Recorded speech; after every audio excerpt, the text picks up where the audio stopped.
नमस्कार. सर्वप्रथम आजच्या काही ठळक बातम्या. टोल वसुलीच्या विरोधात कोल्हापुरातील सर्व पक्षीयांनी पुकारला बंद. राज्यात गुलाबी थंडीचं आगमन आणि स्वामी विवेकानंदाच्या जन्मोत्सवास 150 वर्ष पूर्ण. यानंतर घडामोडींचा आढावा आपण अल्पशा विश्रांतीनंतर.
नमस्कार.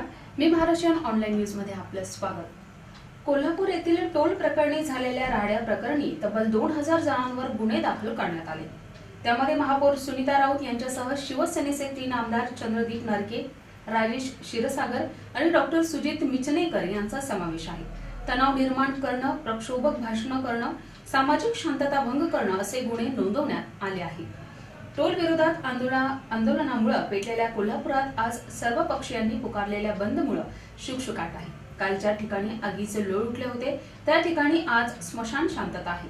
कालचा आगडोम पाहता पोलिसांनी आज शहरात कडेकोट बंदोबस्त ठेवला होता. खरं तर कोल्हापूरचा टोल रद्द करू असं आश्वासन नेत्यांनी दिलं होतं, पण तरीही वसूल केल्यानं कोल्हापूरचा राग अनावर झाला. आंदोलकांनी 3 टोल नाक्याची जाळपोळ केली तर सर्वच्या सर्व नाक्यावर तोडफोड केली. त्यानंतर आज टोल वसुलीच्या विरोधात सर्व पक्षीयांनी बंद पुकारला होता. ठाण्यात आयोजित उपवन आर्ट फेस्टिवलची नुकतीच सांगता झाली. ठाणेकरांनी गेली 3 दिवसीय एका अनोख्या फेस्टिवलची धूम अनुभवली. ठाण्यात यंदा पहिल्यांदाच आयोजित करण्यात आलेला उपवन आर्ट फेस्टिवलच्या माध्यमातून रसिक ठाणेकरांना देशभरातल्या अनेक कलांचा अनुभव घेता आला. 3 दिवस चाललेल्या या महोत्सवात हस्तकला, चित्रकला आणि संगीताचा अनोखा संगम जुळून आणण्यात आला होता. ठाणेकरांनी पहिल्याच वर्षी या महोत्सवाला उदंड प्रतिसाद दिला. दुसऱ्या दिवशी 1.5 तर तिसऱ्या दिवशी उपवन फेस्टिवलला भेट देणाऱ्यांची संख्या तब्बल 2 लाखांच्या घरात गेल्याचं सांगितलं गेलं. शेवटच्या दिवशी विविध राज्यातील नृत्याविष्कार उपस्थितांनी अनुभवला. संध्याकाळी युवा सेनेचे प्रमुख आदित्य ठाकरेंनी या फेस्टिवलला भेट दिली. या समारोहाचा शेवट सुप्रसिद्ध शास्त्रीय गायक जयतीर्थ मेवुंजीच्या गायनानं झाला. टाइमपास सिनेमा मराठी प्रेक्षकांना आपल्याकडे खेचण्यात चांगलाच यशस्वी झाला आहे. पण या सिनेमावर वृत्तपत्र विक्रेते मात्र नाराज आहेत. या सिनेमात वृत्तपत्र विक्रेत्यांबाबत वापरल्या गेलेल्या मानहानीकारक शब्दांमुळे ते या सिनेमा विरोधात उभे ठाकले आहेत.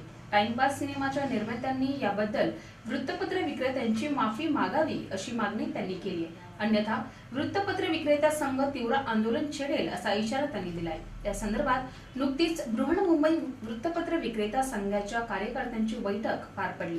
पहाटेच्या कडाक्याच्या थंडीत, पावसात आणि कोणत्याही दिवसात वृत्तपत्र विक्रेते घरोघरी वृत्तपत्र पोहोचवण्याचं काम करतात. हे काही हलक्या दर्जाचं काम नाही असं त्यांनी म्हटलंय.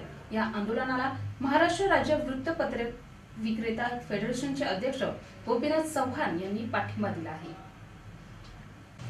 थंड हवेचे ठिकाण म्हणून ओळख असणाऱ्या महाबळेश्वर पेक्षाही मुंबई थंड झाल्याचं रविवारी पाहण्यास मिळालं.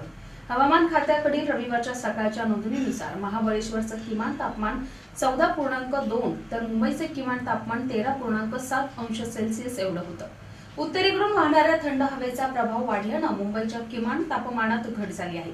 शनिवारी मुंबईचं किमान तापमान 13.6 अंश सेल्सिअस एवढं नोंदवण्यात आलं होतं. परिणामी मुंबईकरांना चांगलीच हुडहुडी भरली होती. या थंडीपासून बचाव करण्यासाठी कुडकुडणाऱ्या मुंबईकरांनी नाक्यानाक्यावर शेकोट्या केल्याचं चित्र दिसत होतं.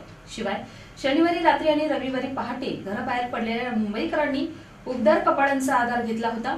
हवामानशास्त्र विभागाकडून मिळालेल्या माहितीनुसार कोकणच्या काही भागात किमान तापमानात लक्षणीय घट झाली. मध्य महाराष्ट्र आणि विदर्भाच्या काही भागात किमान तापमानात सरासरीच्या तुलनेत किंचित घट झाली आहे. यानंतर घडामोडींचा आढावा पण अल्पशा विश्रांतीनंतर.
नमस्कार, विश्रांतीनंतर पुन्हा एकदा आपलं स्वागत.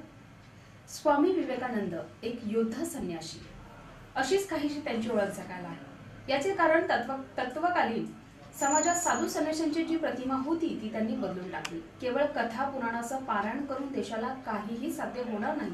हजारो वर्षाची परंपरा इतिहास असलेला हा देश आज पारतंत्र्यात निपचित पडला आहे याची चीड त्यांच्या मनाला सलत होती. 12 जानेवारी 2014 त्यांची 150वी जन्मशताब्दी होती. या निमित्तानं त्यांनी केलेलं कार्य आम्ही तुमच्या समोर. गुरु रामकृष्ण परमहंसाच्या देहांतानंतर 1888 साली विवेकानंदांनी परिव्राजक अवस्थेत राहण्यास सुरुवात केली. गुरु रामकृष्णांच्या पश्चात त्यांनी भारताच्या पुनरुत्थानाचं, दरिद्र नारायणांची सेवा करण्याचं ठरवलं. याचाच पहिला टप्पा म्हणजे आपल्या देशाचा भूतकाळ त्यांनी जाणून घेतला.